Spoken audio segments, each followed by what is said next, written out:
आन्दोलननि गेजेरजों जिहेतु मोनथाम बर' गोजोन गोरोबथा जाबाय BAC सुक्ति जाबाय BTC सुक्ति जाबाय आरो जोबनायाव थामथि बर' गोरोबथा एबा BTR सुक्ति जाबाय बे गोरोबथानि गेजेरजों BTRनि बायजोआव थानाय 10 लाखनिबो बांसिन बर' सुबुंफोरनि थाखाय रांखान्थि समाजखान्थि आरो सोलोंथाइनि जौगानायनि थाखाय जों आलादायै मोनसे गावखुंथाय बर' कसारि अनसाय गावहायुं खुंथाय जों जिहेतु मोननो हाबाय दा बेफोर माबाखौ नैबे सोलिबाय थानाय BJP आरो बिनि जों थाफानाय जेबिलाक नांजाबफानाय जेबिलाक राजनीतिक दल दं सरकार दं बिथांमोननि नाजानायाव जादों बेनिखायनो जोङो एबारबो नैबे बिसायख'थियाव BJP आरो बिनि मित्रजुट जेबिलाक BJP दङ AGP दङ बा गुबुन BJP जों थाफानाय गणशक्ति गुबुन पार्टी दोलोनि बिजाथिफोरनो जोङो उदाङै तारमाने बिथांमोननो मदद होनानै बिथांमोननो बिसायख'थियाव मदद होनो थाखाय जोङो खौसेथि बर' सुबुं आफाद मिरु आफाद आरो BTRनि बायजोनि एक्स-BLT वेलफेयार ससाइटि जों जुथायै दिनै मोनसे प्रेस मिट खुंनानै गासैबो BTRनि बायजोआव थानाय बर' रायजो राजाफोरखौ नैबे 2 मे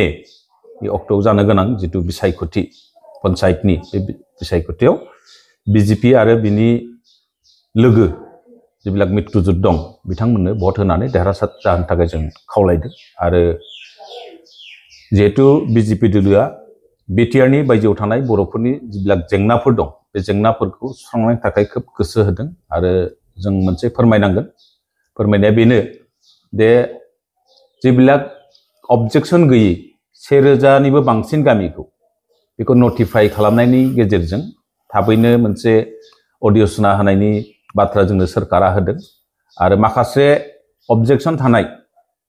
गामिफोरखौ थाबैनो सुस्रांनायनि गेजेरजों ट्राइबेल एफेयार्स मिनिस्टारा मोनसे बिबान लादों बिथाङा थाबैनो सुस्रांनायनि गेजेरजों गुबुन काउन्सिलनियाव हाबनानै थानाय बर' गामिफोरखौ रायलायनायनि गेजेरजों काउन्सिलाव सोजोबनायनि उनाव नैबेखौ सेप्तेम्बर अक्ट'बर दाननि गेजेराव बिसायख'थिसिम लांनो नागिरदों जों बिनि थाखाय आसाम सरकार एबा ट्राइबेल एफेयार्स मिनिस्टारखौ जोङो गोजोननाय बावनांगोन आरो बिथाङा माखासे खामानि मावनो लादों आरो बेल' नङा बे सरकारा सोलिबाय थानाय सरकारा आसामाव थानाय थागिबि सुबुंफोरनि थाखाय गोबां खामानि मावदों आरो मावलांबाय थागोनखौ जों फोथायदों आरो जिहेतु जोंना गोबां जेंना दंबावो बे जेंनाफोरखौ जों बे सरकारजों थाफानानैसो जों सुस्रांना लानो हागोन होननानै जोंहा मोनसे फोथायनाय दं बेनिखायनो फैगौ 2 मेआव जानो गोनां गिबि फार्स्ट टार्म जितु इलेक्शन पन्चायत इलेक्शन आरो 7 अक्ट'आव सेकेन्ड फेजआव जितु इलेक्शन जागोन बे बिसायख'थियाव BJP आरो बिनि मित्रजुट गासैबो हान्जाफोरनो बिजाथिफोरनो भट होनानै देरहासार होनो थाखाय जों खौसेथि बर' सुबुं आफाद आरो BTRनि बायजोनि एक्स-BLT वेलफेयार ससाइटि जानानै गासैबो बर' रायजो राजाफोरखौ जों खावलायदों खौसेथि बर' सुबुं आफाद हिसाबै गंबेसे जिल्लायाव बिसायख'थि फोसावदिंनो नोंथांमोना थांखि लादों जोंना ओरैनो BTRनि बायजोआव गं 22 जिल्ला दङ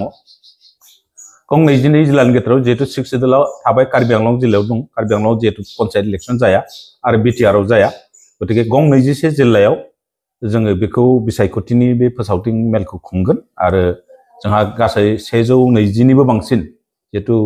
आन्चलिक कमिटि दं बे आन्चलिक कमिटिफोरनि गासैबो दैदेनगिरिफोरखौ जों आगोथियारैनो बिथांमोननो जों बिथोन हरबाय जे BJP आरो बिनि मित्रजुट दोलोफोरनो भट होनांगौ होननानै जों खावलायबाय